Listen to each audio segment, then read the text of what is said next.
Welcome to Writing the Wrong Way. This is a podcast for serious writers who want to develop their skills in artistry and stand out in a crowded industry by taking intelligent, creative risks. I'm your host, Jonathan Ball. I hold a PhD in literature. I'm the author of numerous books, and I take a very analytical approach to art making, emphasizing both efficiency and experimentation. I'm here with Eden Robinson, and I just want to start by reading your bio for your new book, because I gotta say, you have the best bios in the world. Thank you. So this is one of Eden's, and I'll put this bio, I'll put it up on the website at jonathanball.com/14. So if you go to jonathanball.com/14, you'll have your show notes for this episode. And then I'll also put some of Eden's different bios up. So this is her new one. Eden Robinson has matriarchal tendencies. Doesn't have a pressure cooker, but knows how to jar salmon. Her smoked salmon will not likely kill you.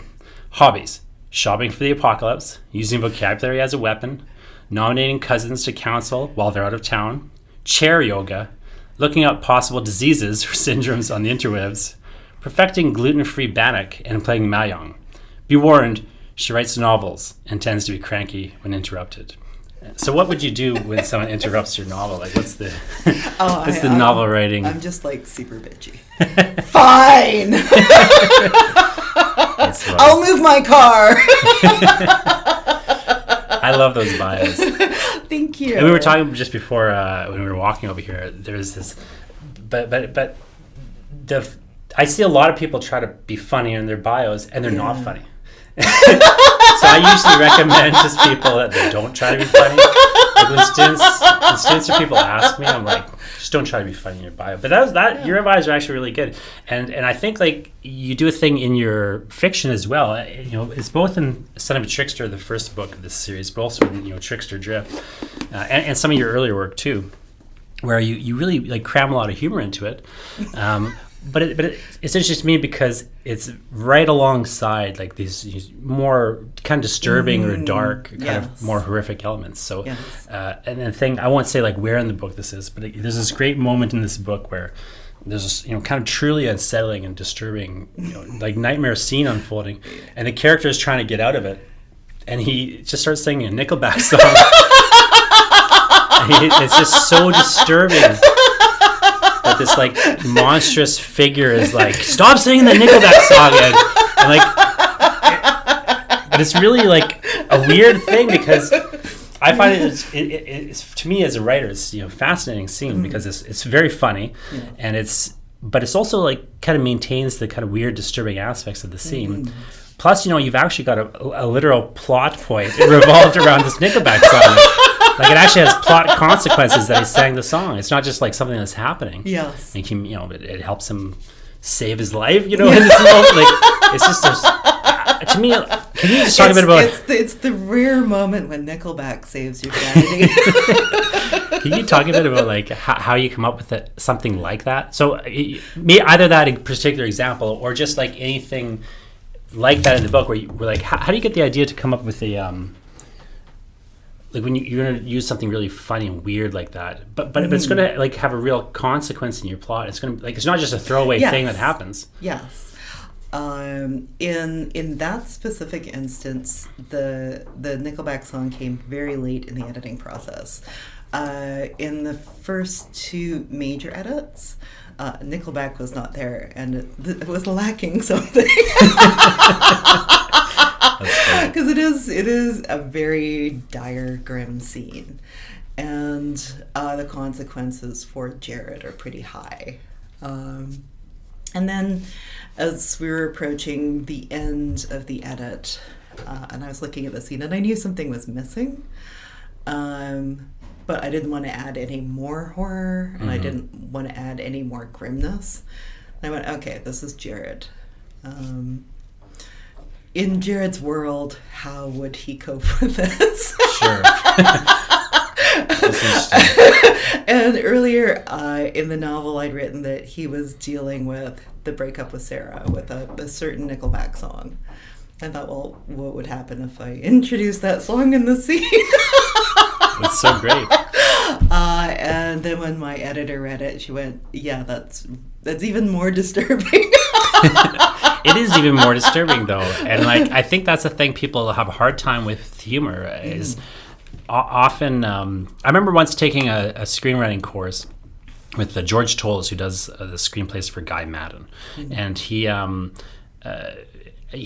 said something along the lines of how you could add, everything needs humor, or you could put humor anywhere, especially when it's not funny. Especially when something's not, especially when it's not funny, it needs that extra bit of punch. Yeah. And if you did it right, in his mind, you would make like the thing even less funny if you added like it would be funny now because there's humor, but like the events would be less funny potentially. Like it would underscore the horror in a certain level. Yeah.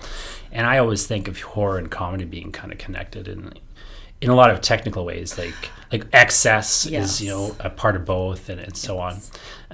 You can insert a chainsaw anywhere. Yeah. To make a scene grim. Make a scene grim or great, just add chainsaws. But in certain scenes, it makes it funny. Mm-hmm. But in a grim funny. I just watched the movie Mandy not too long ago, and it's got this great moment where this guy pulls out so it's like a horror film, right? And this guy pulls out a chainsaw. He's gonna go slaughter the guy, and then that guy reaches behind a rock and pulls out a longer chainsaw. It's like ridiculously long, like a sword, and they have a chainsaw duo. Okay, that would be funny. It's very much like a funny horror, though, yeah. So, is it important, because you mentioned Jared, like this is kind of how he copes with things. Mm-hmm. One of the things that I also like, both in Trickster Drift and in the earlier book, Son of a Trickster, I mean, you've got this main character, Jared, who's 16 in the one book, then he's 17 in the other book. Yeah. I'm really interested in like that character in a couple of different ways, but in terms of like the horror and the humor, kind of balancing both. One thing that's really interesting to me is how you handle like the supernatural elements in the story. So in Son of a Trickster, very early in the book, you have this crow starts talking to Jared. Yeah. And that's sort of the first big supernatural event. But the crow is like, it says to him, Axe body spray doesn't work. It doesn't work like in the commercials. And he's like, what the... he's just like disturbed that this thing's talking to him, but then like nothing really happens like supernaturally for like another 100 pages or so. Like he's just kind of going through his life, and like it threw him off balance, but he's like, well, maybe I was just high or whatever. And then like as the supernatural kind of starts to come in more fully, it kind of ramps up, and Trickster Drift is a bit more present throughout. But in both cases, even in the second book where like that supernatural is much more wound into his everyday life, and now that he's in that book he's sober, and so there's not really the question anymore of like what's real and what's not. It's interesting to me how you have this supernatural kind of presence layered on top of a lot of things, but you don't really dwell there a whole lot, and it's not compared to other books in this sort of vein where they'll bring supernatural in early and it's just ramped up and it's the most intense dramatic thing. Like often what's happening in these books is non-supernatural aspects are more dramatic, which I think is really interesting. Yes. So can you talk a bit about how, like that approach and how you kind of settled on doing that? And because your treatment of the supernatural elements is really interesting to me. Like you bring them in sparingly. You ratchet them up in certain instances, but for the most part, other things are driving the drama. Yes, I think that is the supernatural reality in this world, and it's the supernatural reality that I grew up with. The supernatural elements in my own life are, pretty low key. It's like, so-and-so visited last night and he really wants his fishing gear. Could you could you burn it and send it to the other world? Yeah. So in Son of a Trickster, he was just coming from zero. He knew nothing. He had, and his experiences with the supernatural were pretty traumatic, like his maternal grandmother completely refusing him as her grandson because she thought he was a trickster. And So that's something he would naturally avoid. So he doesn't really take his mother's, witch drama very seriously. Until, the otters are eating him. Yeah. Then he goes, oh, well, there might be supernatural elements in the world. And they're eating me. That's great. So in his journey, the first book is all about, acknowledging that the supernatural exists, and that, spoiler alert, he is actually the son of a trickster.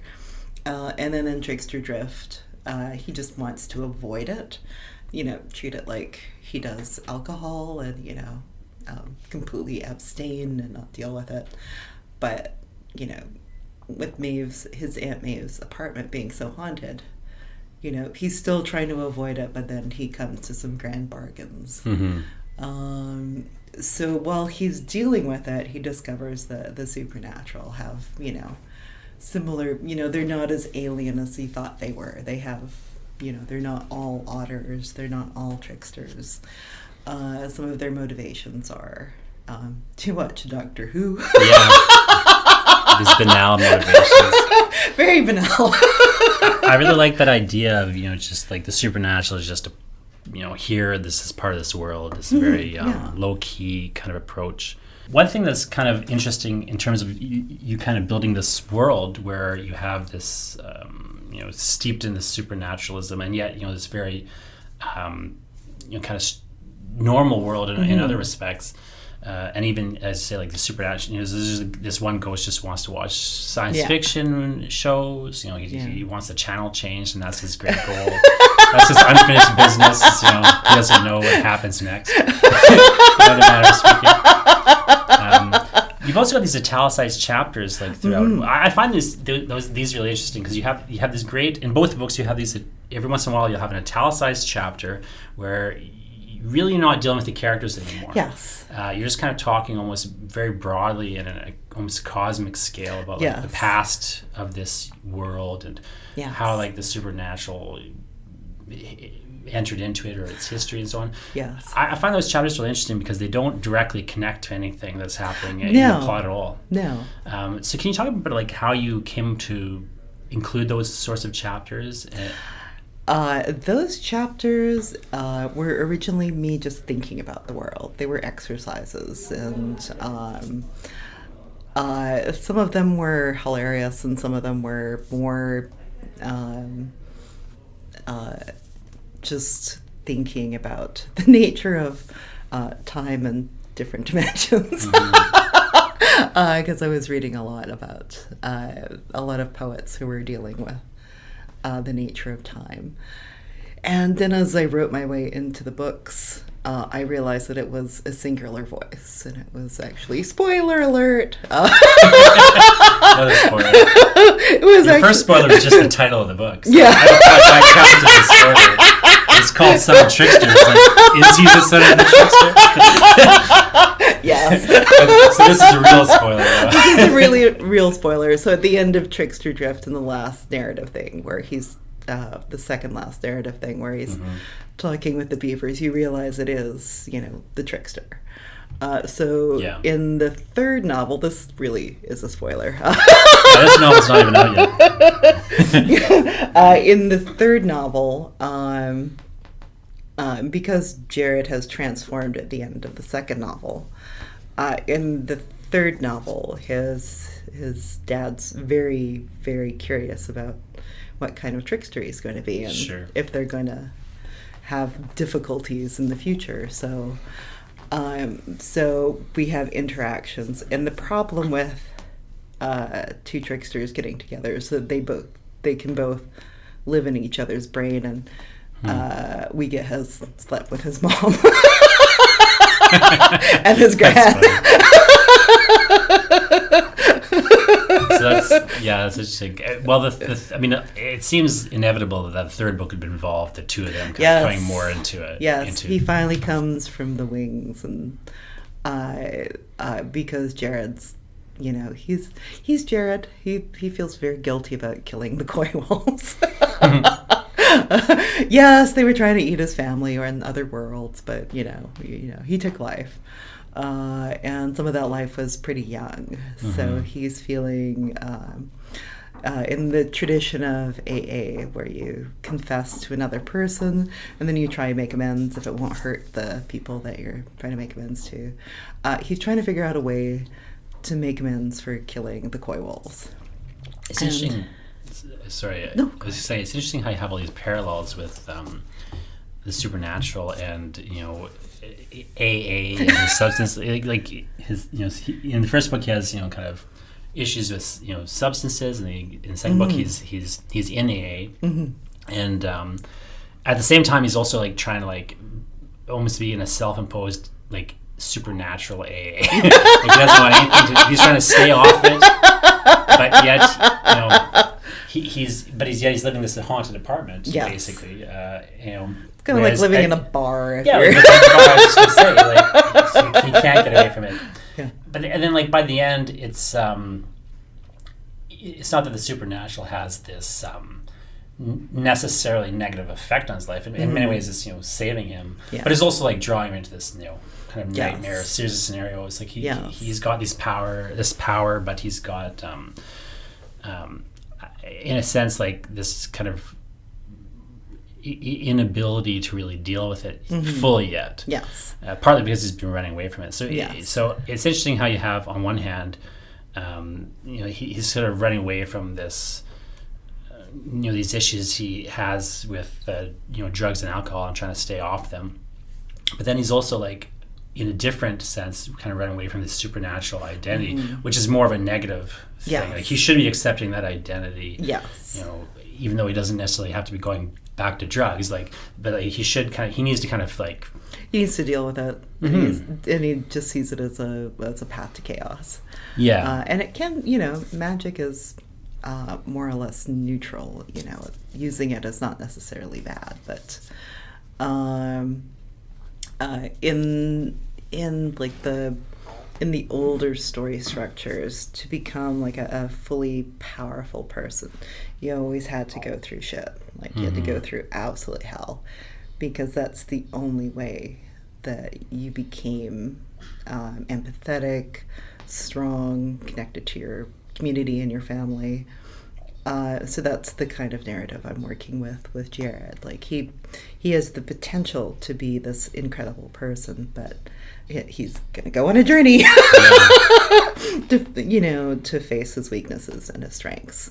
And one of his big weaknesses is a complete lack of knowledge about the supernatural beings that his family has been dealing with since time immemorial. So in those stories, touching the supernatural and gaining that much power left you wild. And the only way that you were tamed was through love, through family, through people who saw through all that wildness to the core of you and brought you back.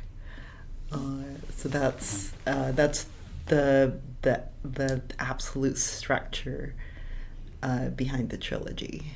So in the third novel, he's been through a lot physically, he's been through a lot mentally, he's been through a lot spiritually. So the challenge of the third novel is, it was kind of easy to end the first and the second books because you didn't need a lot of closure. But my challenge has always been, I'm highly resistant to endings that, leave no doubt. I love ambiguous endings, and I've been told by my family that suck. You cannot end the Trickster series like this. You have to give us closure, solid, decent closure. That's great.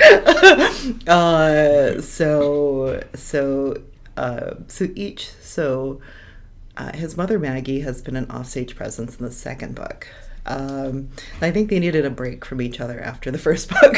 Yeah, I mean, she's very present in the first Yes. book, but I was surprised how little she was present in the second. Yes. But I think, yeah, as you say, like it kind of works nicely to kind of flesh things out beyond her, Yes. because she's such an overwhelming presence. Yes. And in some ways, kind of overshadowing Jared's Yes. personality a bit, which, you know, as you say, is kind of here. He's sort of finding out more who he is, and you know, like literally Yes. who he is, in addition to just more figuratively kind of figuring out his identity and how he's going to deal with this, how he can't run from, you know, he can abstain from drugs and alcohol, but he can't abstain from this supernatural, because it's just so hardwired into him and his family. Yes. In a way where, and the other thing that's, I think, just interesting on a sort of smaller scale is a lot of the distance between him and his mother now is because he's in AA. Yes. You know, and so now he has this weird family conflict where she's feeling rejected. You know, and her lifestyle is, you know, she's feeling rejected. very judged. Yeah, and you know, it's part of like being a teen and rejecting your parents in a certain level, but also like, yeah, feeling judged. I mean, that dynamic is really interesting. So you're writing a teen character. You know, I've got a daughter who's 18, and you know, she's very different from Jared. but it's a really interesting. But I recognize like certain aspects of like the personality, like with like her and her friends, like, you know, there's that sort of weird. The way I like to put it is like they have at that age like this desire to. They want to like do things, spend time with you, but they don't want to spend time with you. Yes. If you know what I mean. Yes. Like it's a weird kind of push pull in a lot of respects. Yes. And even then there's sort of concern with kind of knowing, like trying things and figuring out who they are, and their kind of lack of confidence around the future is very interesting.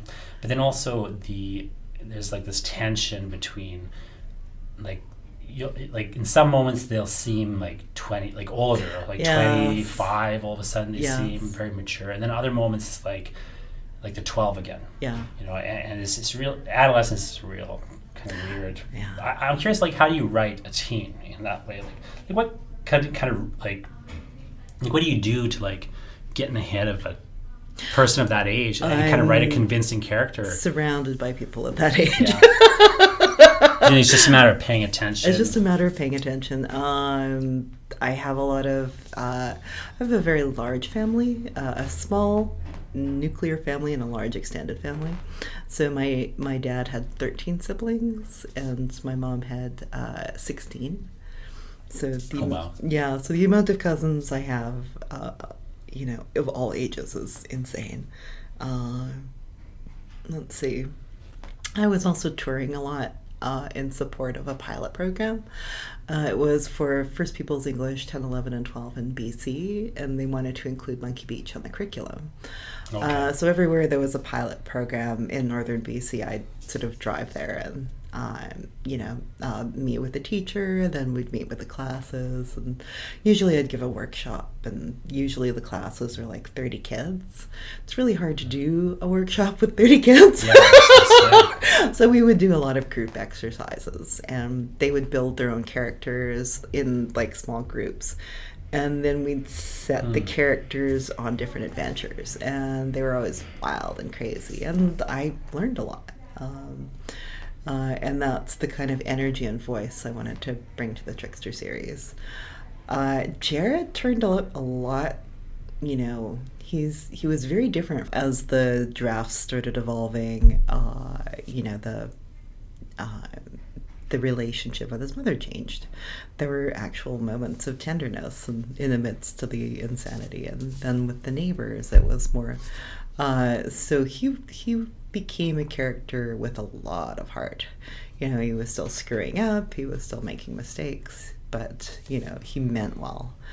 I thought that he would show more like a trickster side, like he would be more into pranks and stuff like that. That was the original concept for him. Like he would behave more like a trickster. But having him be so compassionate and caring about other beings, not just people, makes him annoying in different ways. So the fact that he means well is possibly even more annoying than, than if he was trying to just prank everybody. It's like, no, he's getting in there and he really wants to help. And, that's funny. And it also kind of plays into the whole idea that he's kind of running away from being a trickster, yes. or that idea that he's not really able to accept who he is. Yes. And he's just trying to figure out who he is. Like, in some ways, it's a very standard, like, coming of age yes. process, but yes. you've got this kind of supernatural stakes yes. and world layered over it. It's yes. a very clever approach in that. Can I ask you about the trilogy itself? Because again, this is a podcast sort of more focused for writers. Mm-hmm. So when you're actually sitting to write this trilogy, so initially, did you conceive of this as a trilogy? No. No. Okay. It was going to be a short story. A short story? Yeah. So how does that get out of control and become 3 books? Yeah, sleep deprivation.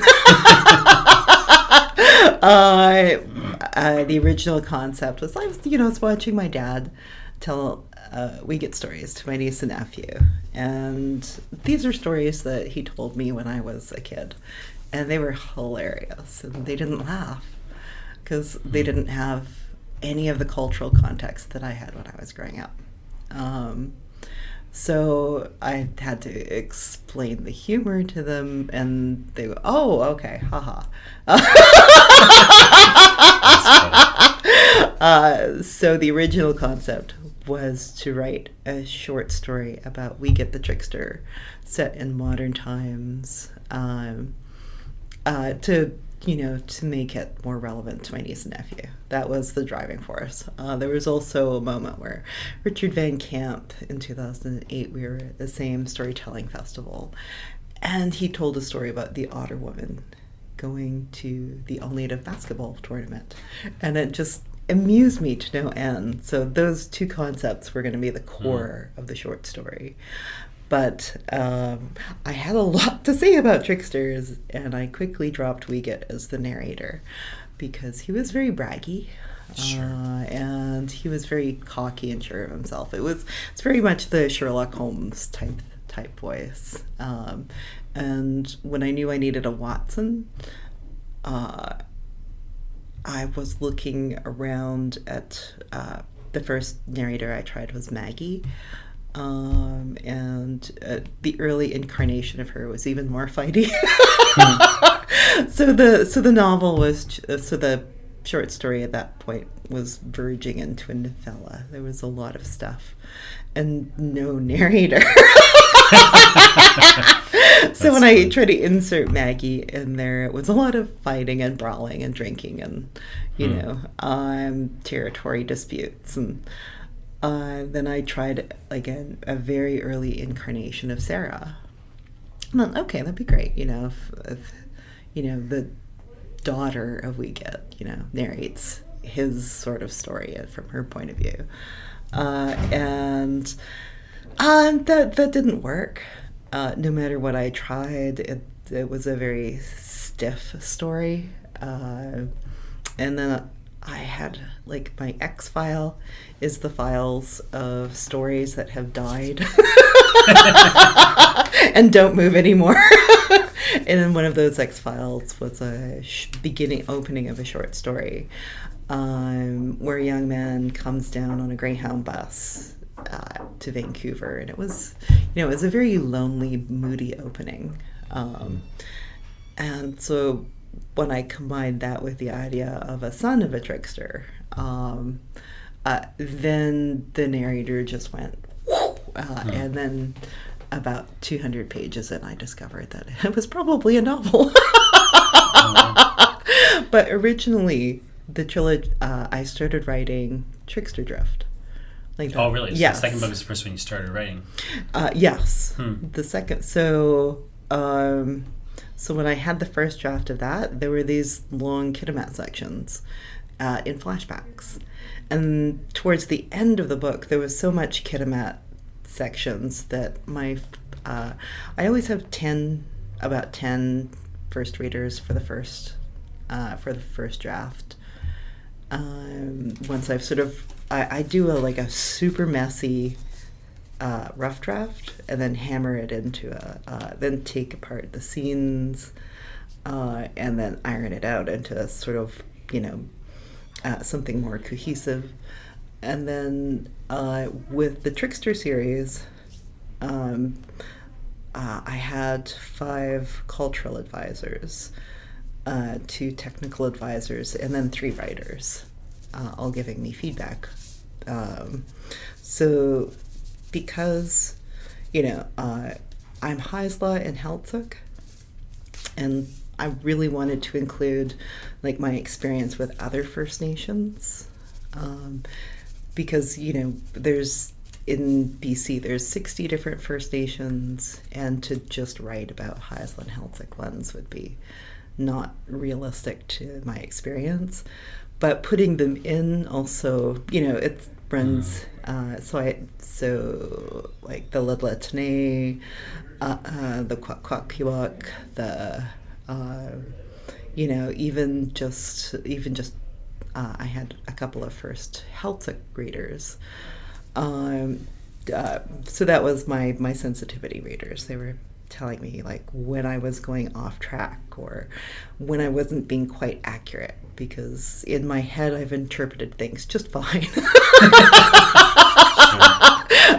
But sometimes you don't, and it's helpful to have outside points of view. And then the technical advisors were for things like the cars and the power tools, and what can and can't a nail gun do.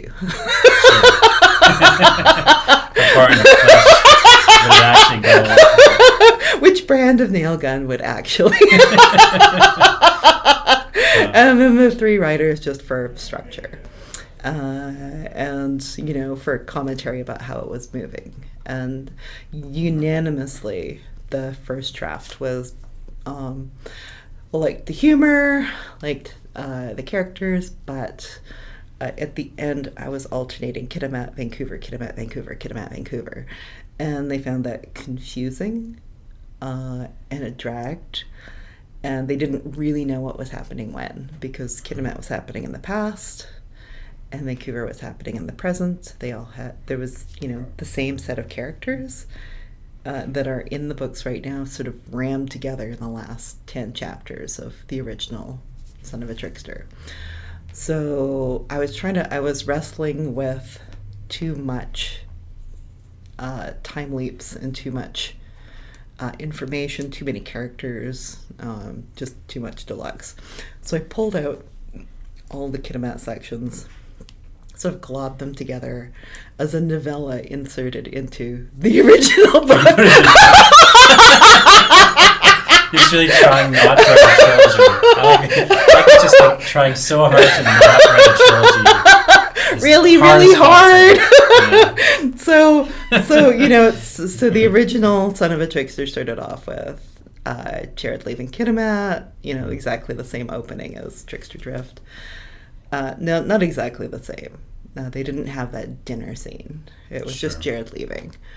And then, it goes along, and then about the middle of the book, there's this 120-page novella about Kitimat. And then it goes on, and then, you come back to the present. And then you figured, well, I'll pull that and make it first book. So that when you kind of make that decision to pull, you then... I showed that draft where the middle section was Kitimat to my editor, and she said, well, it's you've got a lot of characters, you've got a lot of elements, why not simplify the structure and make it linear? Mm-hmm. I was like, okay, I'll try that. That seems weird. What? No time leaps? So once I pulled the Kitimat section and moved it to the front, it was like yeast. It just kept expanding. Mm. I was like, hey, hi, it's me. I might have 2 books. And we had a long conversation about whether or not it should be 1 or 2 books. And we had to redo contracts, and So then I went to write Son of a Trickster, and I had most of Trickster Drift already. So about halfway through Trickster, I realized that I hit page 400 and still hadn't introduced the main antagonist. Sure. Hey, it's Edith. How do you feel if it's, a trilogy? So it was an accidental trilogy. And I'm very, very determined that it will just be a trilogy. So you haven't finished the third book at this point? No. But you're into it, I suppose. I know all the elements that need to happen. I just don't know how they'll... I like, on the spectrum of writing types where a dear friend of mine has the Nabokov method. Yeah. Yeah. And he calls mine the vomit method.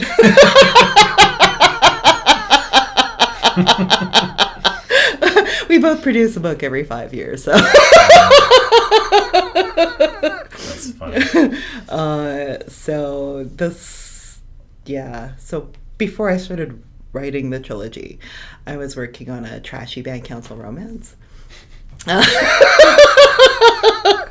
It's the first novel where I'm dealing with multiple perspectives, because everything that I've written, I like to live in one person's head, and you see the world through their eyes. If it's in first person or third person limited, you're always sitting, the furthest you go is someone's shoulder.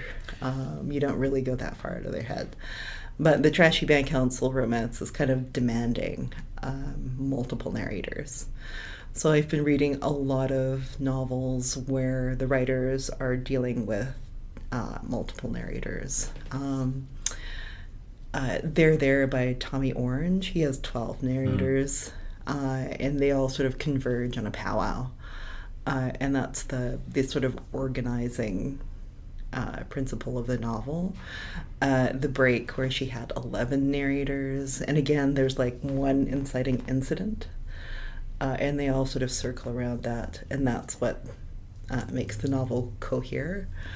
So with the trashy band council romance, the it's the actual affair that that the two mains are in,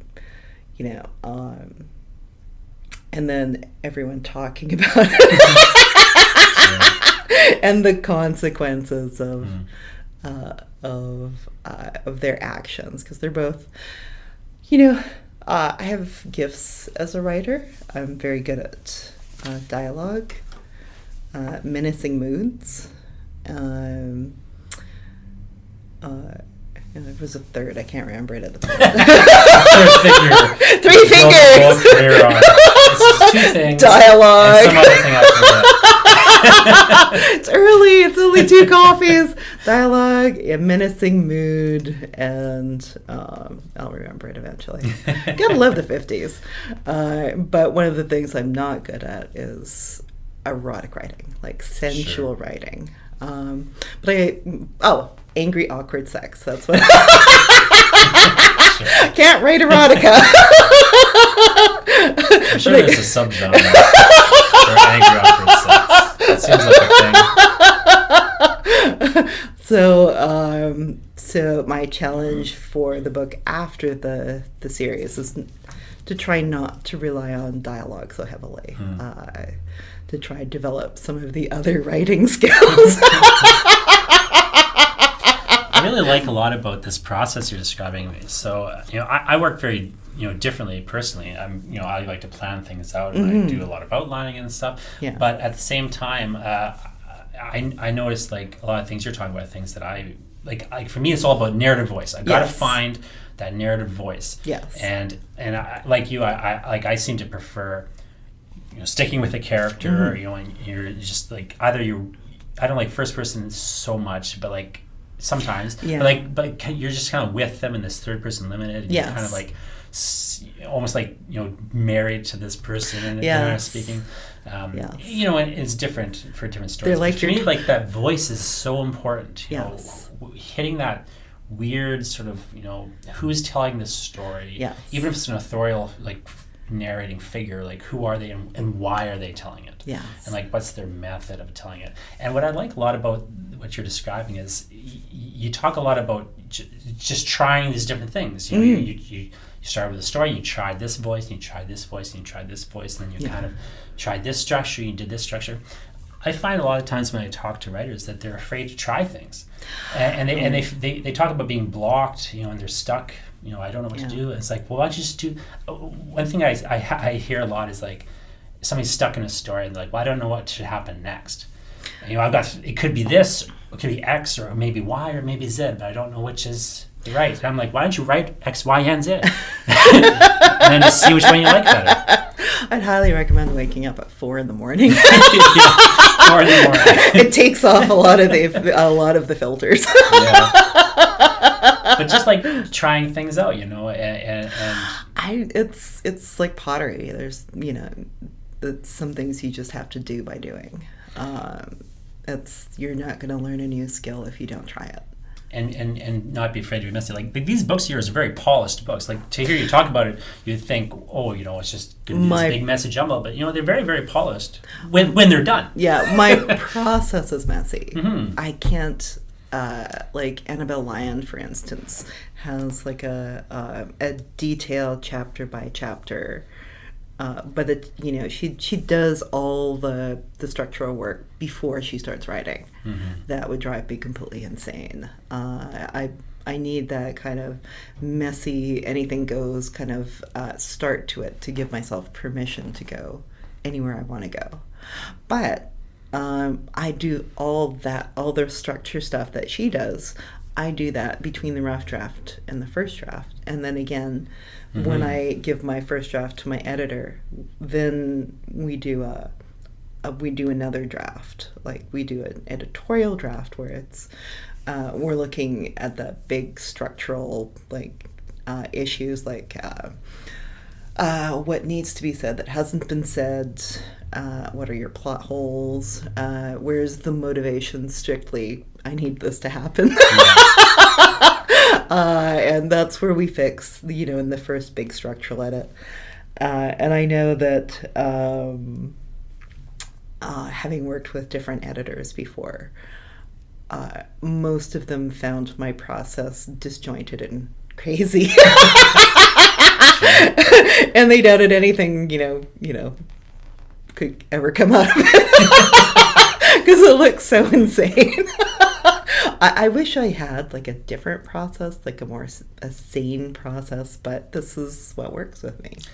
I mean, I feel like whatever process works is what works. But, you know, personally, I like to have a very kind of structured approach. But then once I feel like I have like the skeleton, I'm like, okay, now I can just do whatever and be wild. Yes. Because I know that I've got like the basics. And often like I'll come up with an outline, and then I'll be disappointed if I stay to the outline. Yes. Like if I stay to the outline, something's wrong. Yes. And it's not working. I have to like get out of my own head in a sense, and like start going wild with it. Yeah. But then like I can run to the outline. Like if I'm too tired, I have the flu or something. It's like I don't have to come up with a good idea because I got one a year ago that I can use now or whatever. Yes. But I find like the messiness is. It's not a problem unless you are stressing out about it. Like a lot of people, they have a messy process and they just aren't willing to accept it. Yes. And they just freak out. Like they're like, I need to have a more structured process. It's like, well, that might help you, but maybe it will just get in your way. You know, and it'd be a form of procrastration. Like so, it kind of depends. I think it's not a judgment on you if your process is messy. Or if it's very clean. It's very clean. You know, as long as you're getting to the eventually, you know, where you want to go, and like certain things that can speed you up or slow you down. Like the one problem with the messy process is it can be very slow, but you've got like all these readers to come in. I'm sure that cuts a lot of time really off your process. Like you've got 10, readers that are giving you all this feedback, and you're like, okay, and now you're like making decisions like. Yeah, I used to show the rough draft to my editors, and they'd go, "Oh my God, I can't believe that we actually bought your book!" So I don't do that anymore. Now I give them a more polished edit because they wouldn't. I have a relationship with my editor now, and she knows the process, so I can streamline a bit. But if it's an editor I haven't worked with before, then usually I don't give them my rough draft because they're usually bananas. Just as frightening, disastrous. And I love editing. I hate first drafts. I hate the blank page thing. It just drives me completely nuts. So I'll do things, like I don't have to write at 4 a.m. anymore, but I think to get over my fear of the blank page thing that, I might have to go that early again. I'm doing right now just because of my kids, but I do find like when I'm in my head and I feel like stuck or whatever, a lot of it is just I'm putting too much pressure on myself, and so I make a contract. Okay, I'm just going to write something terrible. Like my goal today is to write 1,000 shitty words, and I'll write it down on a piece of paper. Like my goal today is to write 1,000 shitty words, and then it's like, okay, they don't have to be good because, like you say, maybe I'll just throw them out. Yeah. But maybe I can edit them later. Jodi Picoult once said, "You can't edit a blank page." Yeah. So it doesn't matter like how bad it is, as long as it's there. Yeah. And even if your edit is just throwing it in the trash, like in my mind, at least you've done your work. Yeah. Your job is to kind of, I always think of it as a job. Yes. Even if I'm not being paid, I think it's my job and I've got to do it. Because that's the process. And I don't know. I don't believe in a lot of mysterious aspects to writing, but I do think that there's a certain level at which if you just take care of your process, and, then everything else will kind of just follow from that.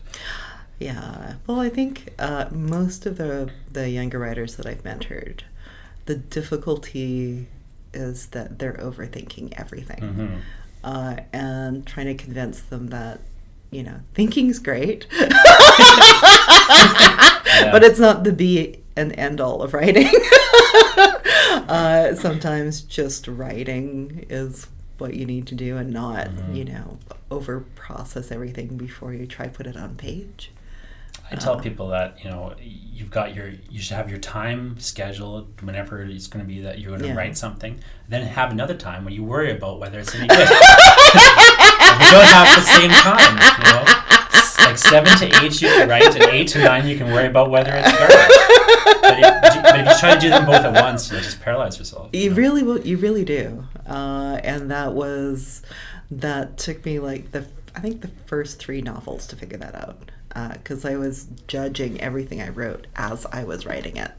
So how do you still write 3 novels though? So when you're in that process and you're judging everything and you kind of just feel stuck in your head, but you're still getting it done. Like how did you kind of keep yourself going in the face of that, that self-doubt, let's say? Yeah, well, I broke up with a lot of people. It trashes a lot of relationships. Yeah, you become very whiny, huh?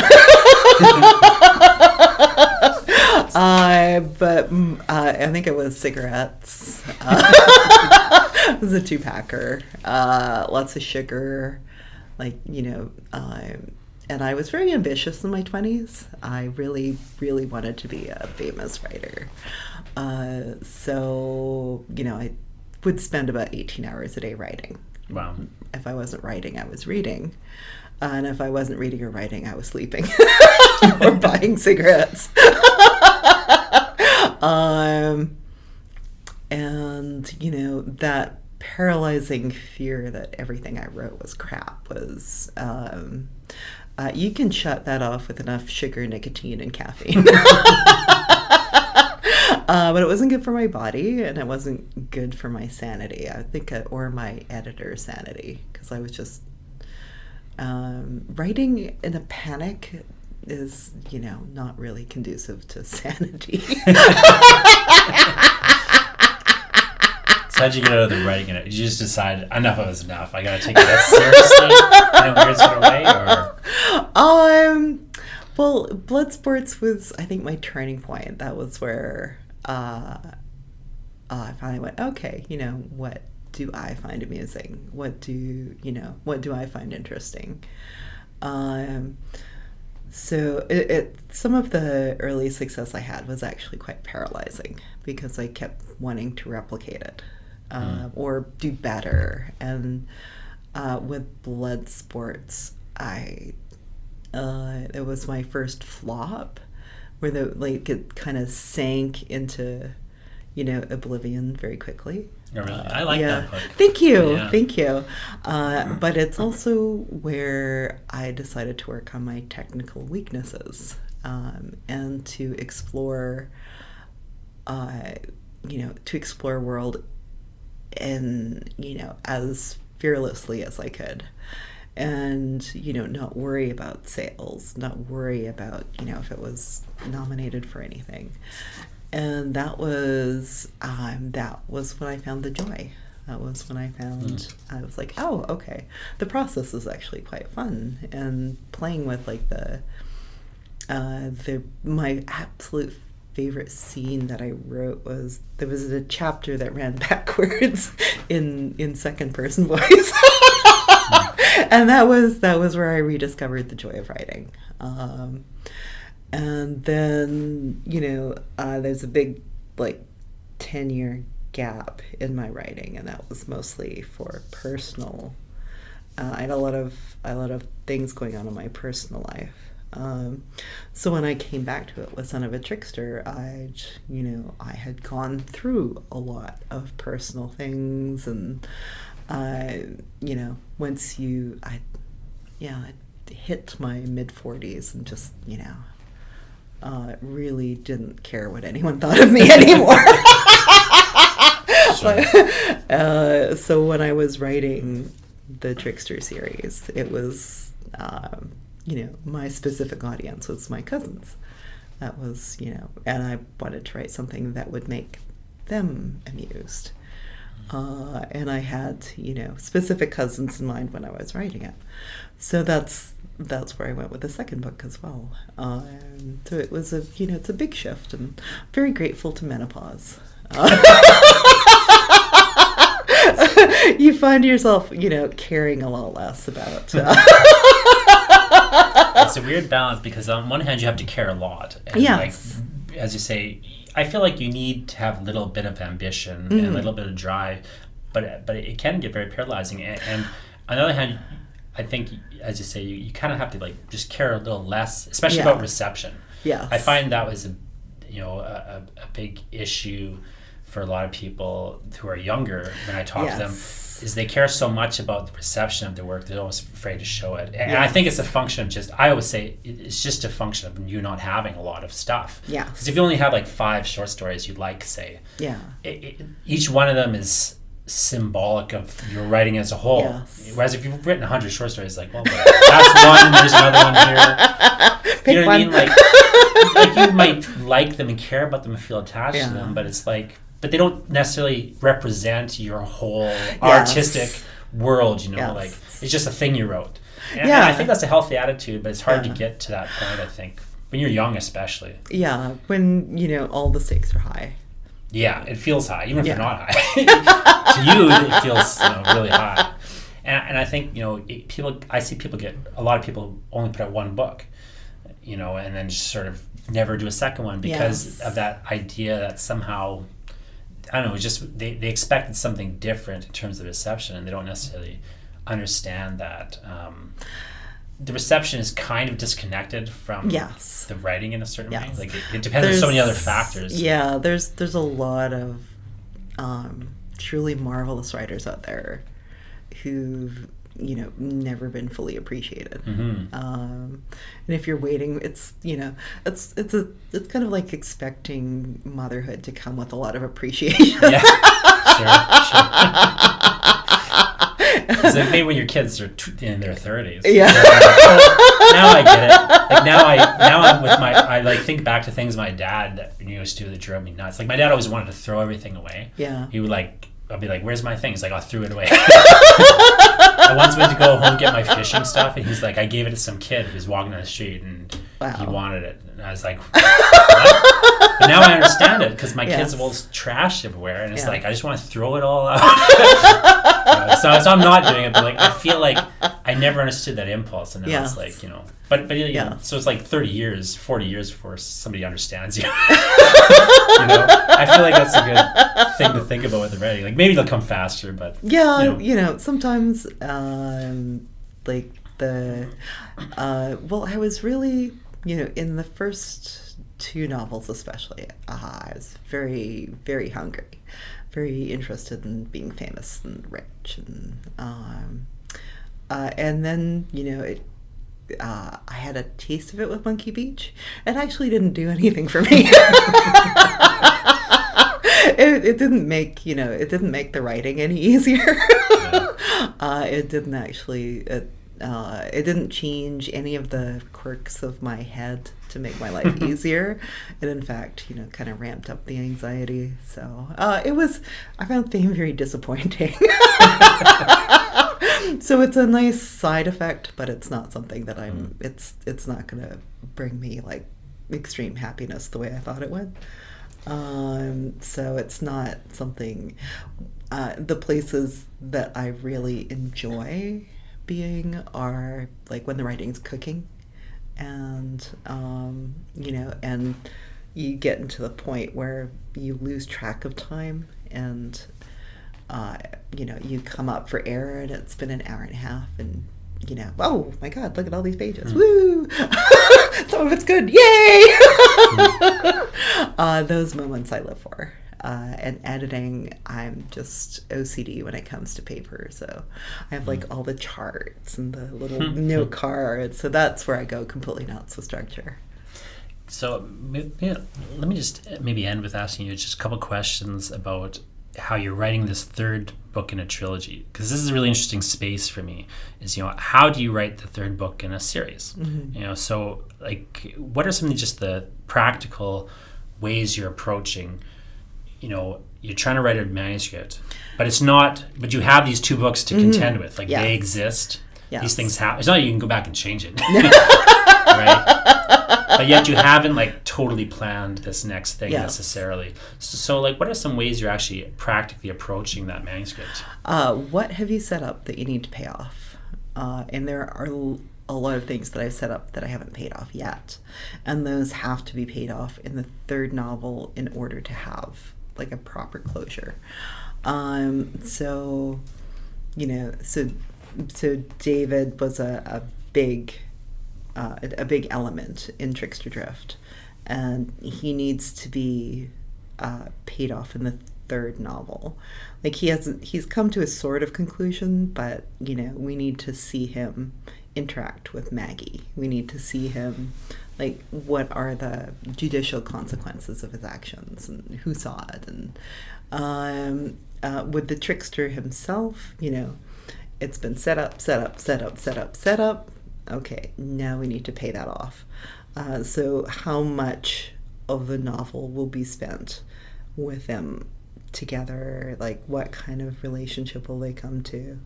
And if that's not there, then it won't be a satisfying third novel. And Jared's personality by now is completely fixed. There's, he can develop, he can change, he can shift, but there's 2 novels worth of, evidence that he's this person, and you can't make him a different person for the third novel. So he's going to have to, he has shifted through the first book, changed to the second book, and the third book. He's dealing with the emotional fallout of the first 2 books. And unless he does that, the third novel's not going to be satisfying. So, how does it work with Sophia? How does it work with the supernatural creatures? Like, each of them has their own arc. So those arcs need to be subverted or concluded. They have to, and that has to be in the third novel. So trying to fit all those elements into a book that has its own structure is the challenge. So it's a bit more of a game in a certain way, where you've got like, here are all the things, the rules that I've created for myself in a sense. Yes. And how do I connect it all and that'd still be surprising? Yes. How do I pay off this thing? Well, we know, for example, if you read books, my challenge I always have when I read books or if I watch movies is I kind of know, I can kind of predict everything for the most part, because I always tell students, like, here's how I'm going to ruin every movie. I go, next time you watch a movie, I go, watch for 15 minutes, then pause it and write down all the things that have happened and all the way things are. Yeah. Almost everything will be the opposite.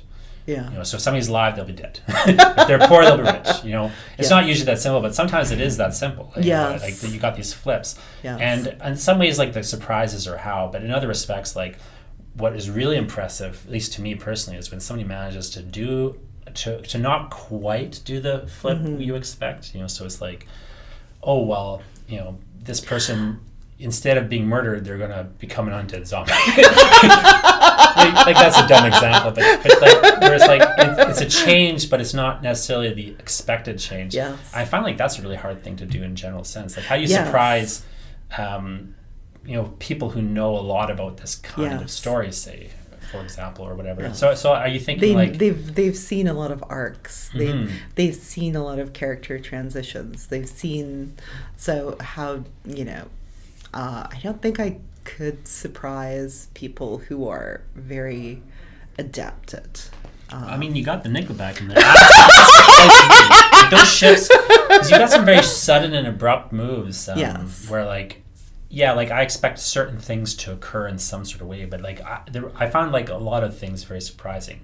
Like I knew at some point, I don't know, again, spoiler alert, I knew at some point like Jared would turn into a crow. Yes. But I didn't know like when it was going to happen, how it's going to happen. It just seemed like because you've got the crow in the first book, you know, he talks to him, and like that's identified with, you know, his father speaking to this crow, and I'm like, okay, well, at some point he's going to become a trickster, but or like potentially move towards being a trickster. Yes.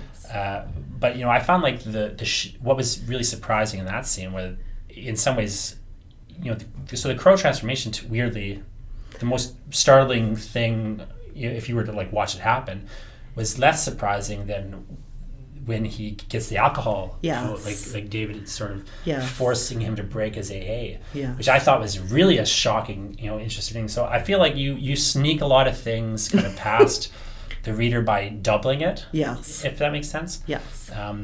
Combining a lot of and in the first like two drafts, you know, David was basically just beating him into oblivion, and then he transformed to get out of it. But in you know, in writing as in life, I tend to avoid conflict. So when I went back in the third draft, I go back to the parts where I know that I've avoided putting Jared through the ringer, because I don't want to. So in the first novel, that was when Sophia left. Like I soft pedaled that for the first two drafts, and then when I finally did tackle it, it was very late in the process because it's just not a scene I wanted to write. And that was the same with this scene.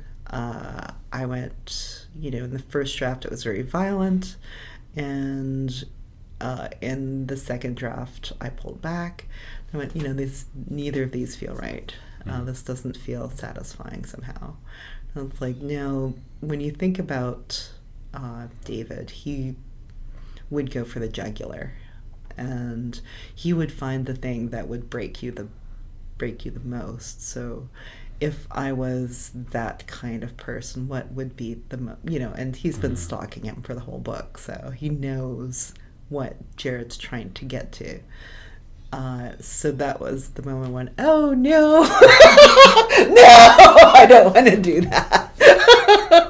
I don't want to go there. And then I went, okay, well, you know, this is the journey. What happens when he does break Jared's sobriety? What does that affect? What does that change?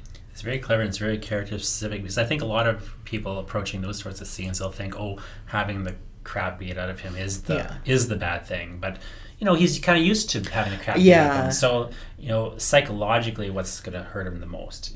Because and what's the thing he's been working on the whole book up to that point, is this other thing. Yeah. And as you say, like, so in a weird way, like, it's the most vicious thing that David could do to him in a certain sense. Yeah.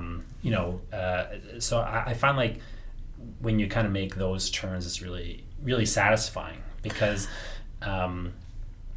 it is a very much again, it's kind of unexpected, but it does logically kind of conclude a trajectory at the same time.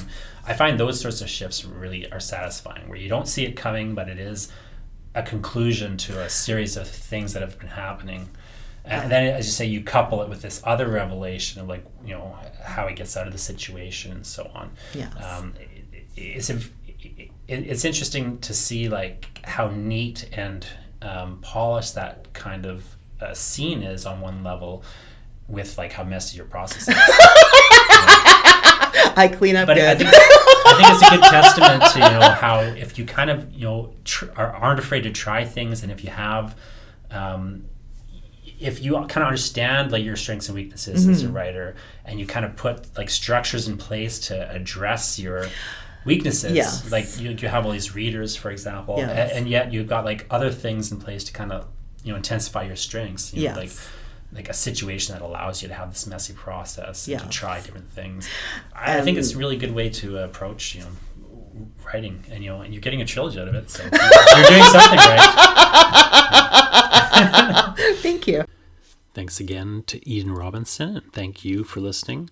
And if you've enjoyed this interview, please do me a favor and share this podcast episode. Just, however you're listening to it, whether it's in your browser or on your phone, just, take a quick second right now, and maybe as I'm talking, just click share, however you can click share. Just share it with somebody that you think would like it. If you hated listening to it, maybe share it with one of your enemies. Thanks very much, and have a great week. Keep writing the wrong way.